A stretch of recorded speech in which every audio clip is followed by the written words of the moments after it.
Throughout the 1700s, the Jewish population in Europe was repeatedly persecuted and attacked by rulers and the populace. In almost every country in Europe, there was some form of religious persecution of the Jews. There were a few somewhat safe spaces, including the Dutch Republic and Poland, but even in those areas was anti-Semitism present. One of the most prolific attacks was that of Catherine I of Russia. In 1727, she put out an edict stating that any Jewish person within Russia or its territories was to be expelled beyond the frontiers of Russia. This was later reinforced by Elizabeth of Russia in 1742, whose decree restated Catherine I's. Later in the 18th century, however, Catherine the Great slightly softened those regulations by confining them to the Pale of Settlement, which is the area where Ukraine, Belarus, and northern Poland reside today, and imposing a higher tax rather than outright expelling.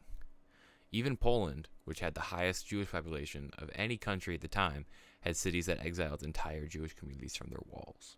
There were supporters of the Jews, including Napoleon, who would go on to call for equal rights and the end of the ghettos. This would work, leading to the de-ghettoization of cities and Jewish communities over time. And while Jewish people began to integrate into society, political attacks began along with the same religious persecution and violence they faced in the ghettos.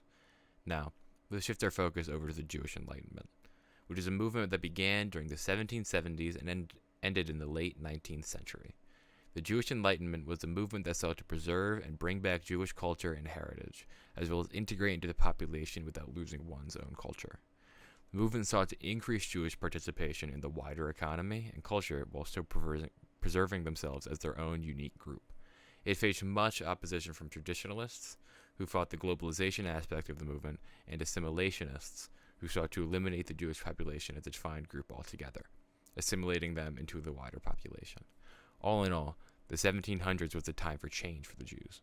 While they faced persecution, there were intellectual movements that brought on change to bring the Jews back into society, contributing to the economy and politics.